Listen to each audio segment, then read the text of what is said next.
Hi, it's Dwyer, gamblersadvisory.com, DwyerVIP.com, on Roku, Dwyer Boxing News.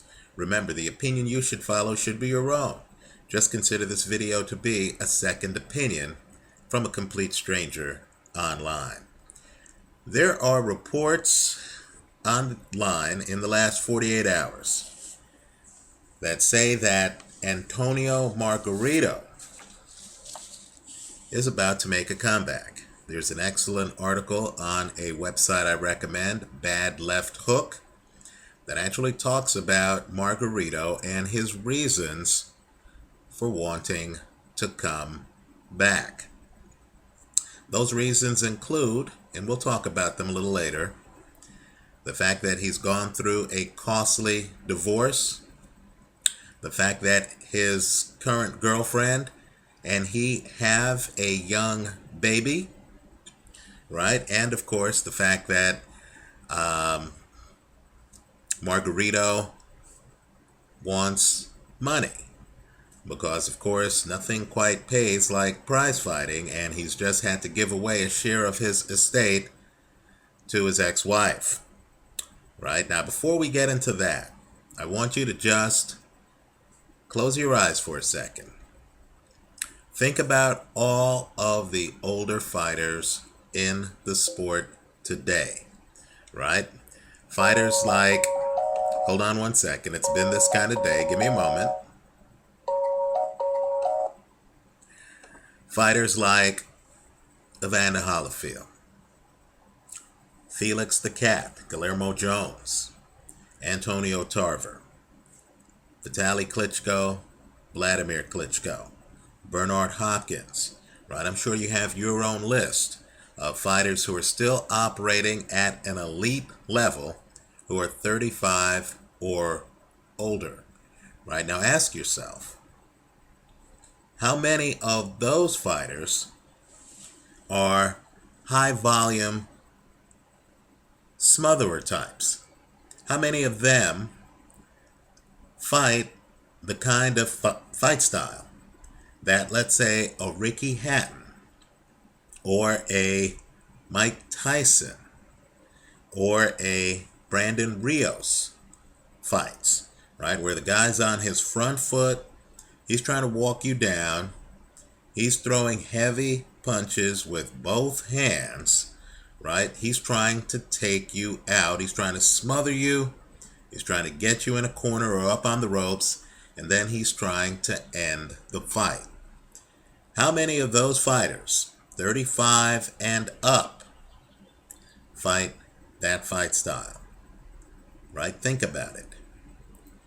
I would argue, and YouTube Nation, correct me, keep me honest, but I would argue that not many, if any, right? When you see a guy who, quite frankly, is 35 or older, that guy's going to have some head movement.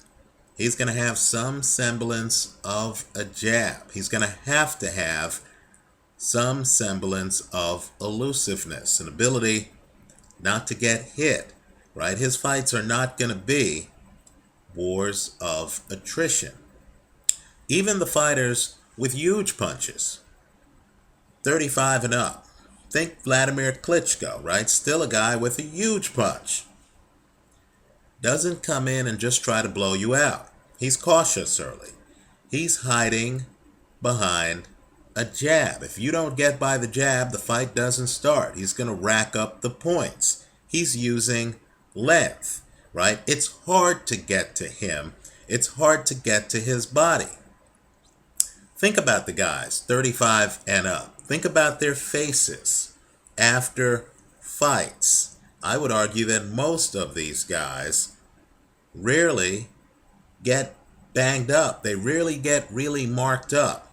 Their fights aren't exemplified by closed eyes, big time cuts, bleeding, a lot of scar tissue, right? More times than not, these guys are in fights and you can hardly even remember when the guy's been badly cut, right? Think Vladimir Klitschko.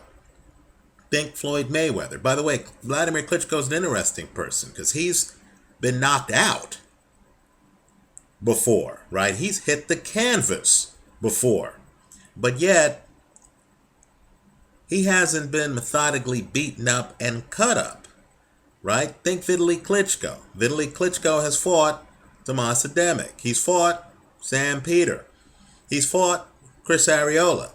But yet, when you think about Vitaly Klitschko, you don't think about him with a closed eye in a fight. You don't think about him looking like Brandon Rios looked at the end of the Mike Alvarado fight, right? There's a reason for that.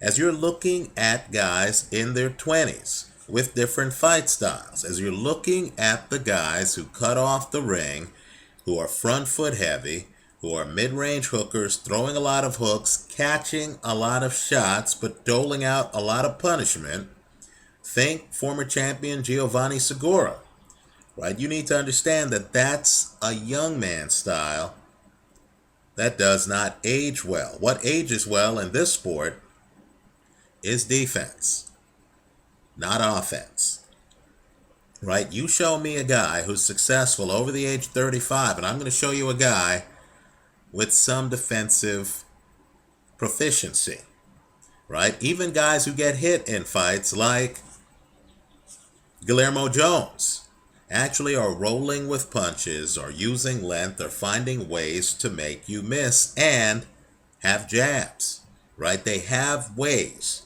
to keep you off of them. Now let's get back to Antonio Margarito. In my opinion, as with Ricky Hatton, and don't get me wrong, I think Ricky Hatton could still fight. I think Ricky Hatton, quite frankly, could still be somewhat effective, but certainly not as effective as he was in his prime, right? But just like with Ricky Hatton, and especially like with Mike Tyson, I don't believe Antonio Margarito's fight style is going to allow him to look good in his mid-30s.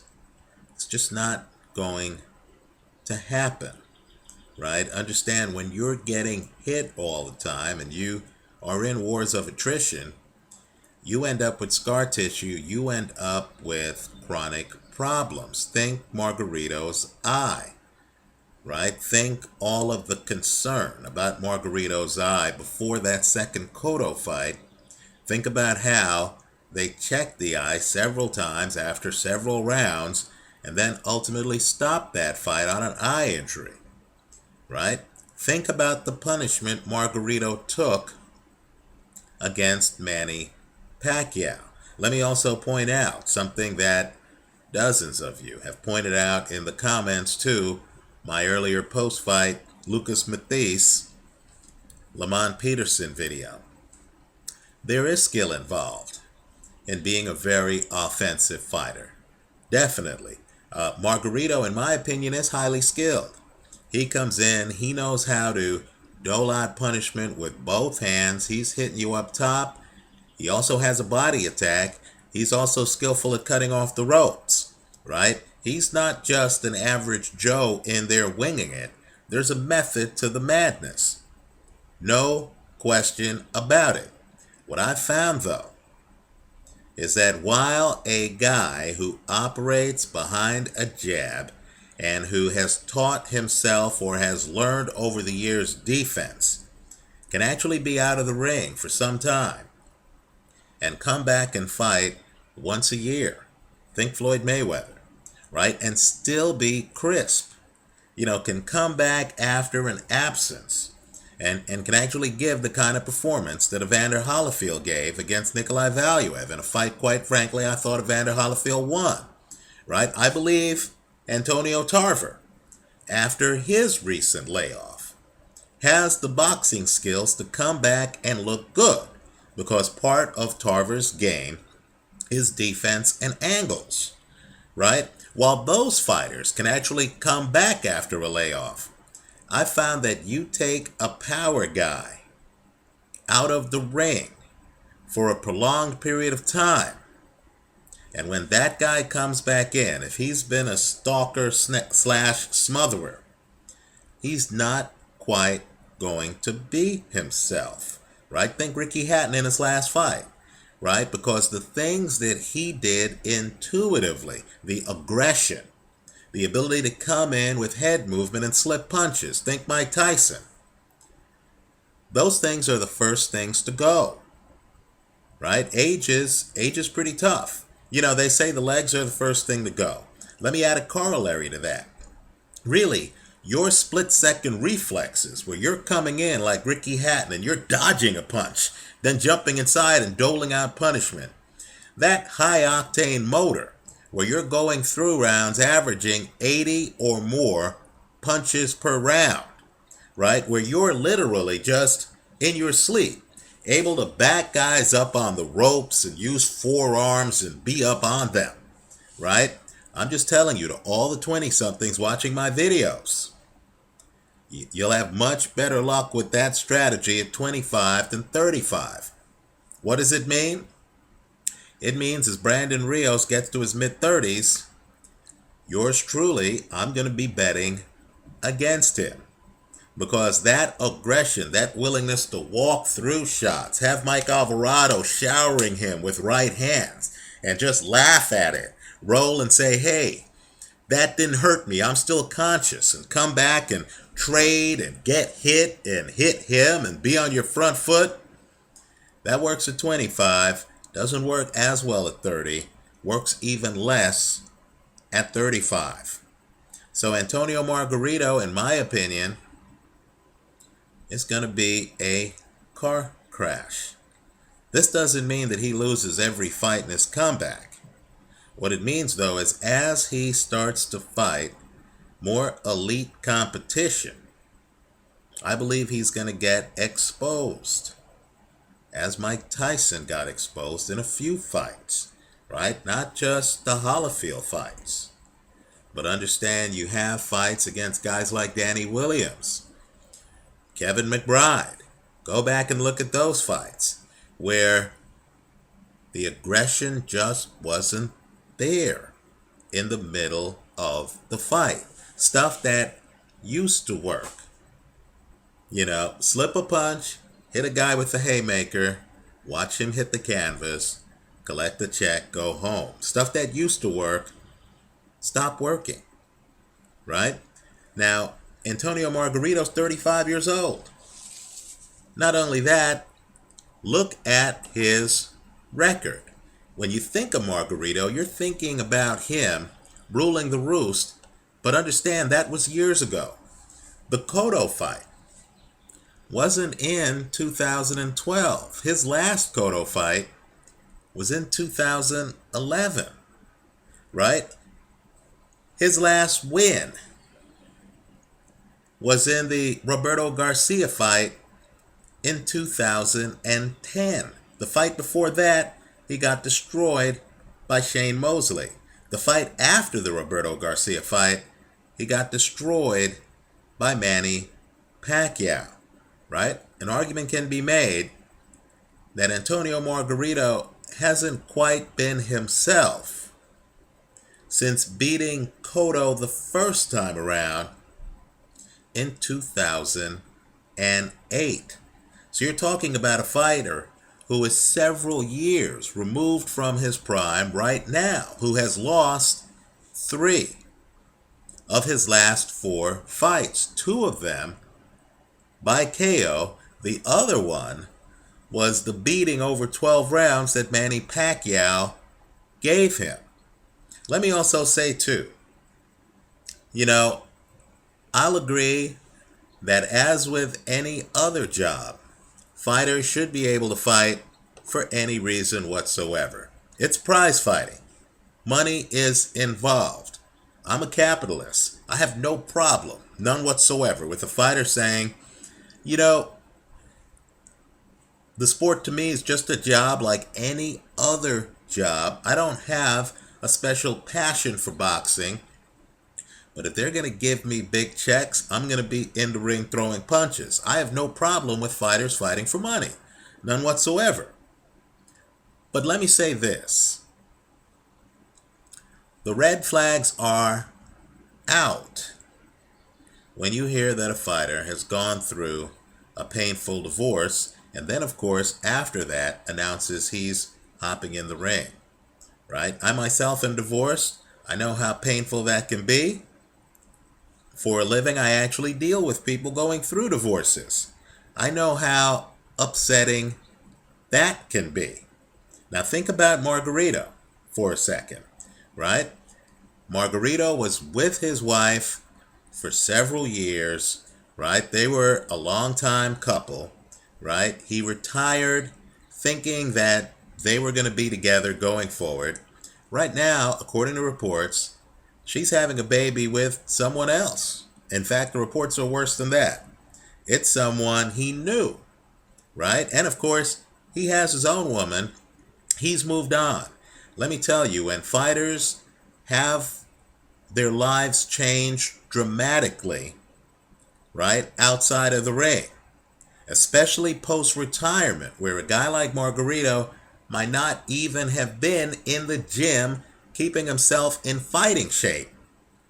That's a red flag, in my opinion. Gamblers looking for any edge they can get need to consider. I'm curious, since Margarito was big for a welterweight at 147, I'm very curious as to what weight Margarito fights at when he returns, right? And understand, Antonio Margarito fighting at 168 or 175, right, is going to be in uncharted waters for him. In other words, that ability to take a punch at 147 might not prove anything or mean anything at 168 or 175. Let me also point out, too, that there's certain fighters, Bernard Hopkins, who've been able to gain weight over the course of their careers and still be effective. But understand, Bernard Hopkins doesn't drink. According to reports, he hasn't had a donut for over a decade, right? He doesn't eat a lot of high-fat, sugary foods.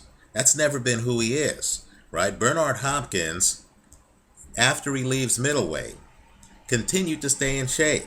You remember when Bernard had one last fight against then light heavyweight champ Antonio Tarver, right? Hopkins entered the ring. He had rehydrated, right? He was in shape. You're talking about a guy who, like Floyd Mayweather, always keeps himself in fighting shape. There's never a time where a Bernard Hopkins has to lose 10, 15 pounds to make weight, right? The guy's always in shape, right? The guy never had the mindset of, I'm completely out of the sport, I'm hanging with my family, and then, I'm getting divorced, let me now go back to the gym, get back in shape, and get back in the ring. So Bernard Hopkins has never been dramatically knocked out. He's never looked like Antonio Margarito looked when he got nearly decapitated by Shane Mosley, right? Bernard Hopkins, even in the fights he's lost. Think the Jermaine Taylor fights, very close fight. Think the Joe Calzaghe fight, very close fight, right? Think the first Roy Jones fight, close fight, right? He's never had a fight where he's been blown out like Antonio Margarito was blown out by Manny Pacquiao over 12 rounds. So they're going to try to package Antonio Margarito. They're going to say, hey, other older fighters have gotten it done. He can get it done, right? You need to view this in terms of fight styles, and you need to realize this one's going to end badly. I know I'm going to get a lot of emails if he comes in and he destroys a contender. Everyone's going to say, Dwyer, you said Margarito, was going to fade, whatever, right? Fair enough. I'll take the criticism. My point to you is simply that you should expect a fighter who's a shell of himself, who's going to be badly exposed when he starts fighting elite competition, right? The only similarity between the Antonio Margarito who's coming back now and the Antonio Margarito who ruled the roost will be the same similarity that existed between pre-prison Mike Tyson and the Mike Tyson who was trying to fight Kevin McBride. And that's his name, right? He'll look the same. He might even look like he's in shape. I'll tell you what, these retired fighters who are out of the ring, who try to come back because of drama in their personal lives, you need to question their fitness. And if the guy was a front foot, mid-range hooker, high volume, like Antonio Margarito was, you need to question whether he can even pull off that style now. I don't think he can. We'll see what happens. Thanks for stopping by. Let me hear your thoughts on it. I'd like to hear from the Antonio Margarito people. Let me say this too. I believe Floyd Mayweather dodged prime Antonio Margarito. But even I wouldn't want to see that fight now, because it would be Floyd against a guy in Margarito's body who's not close to prime Margarito. Food for thought. Thanks for stopping by.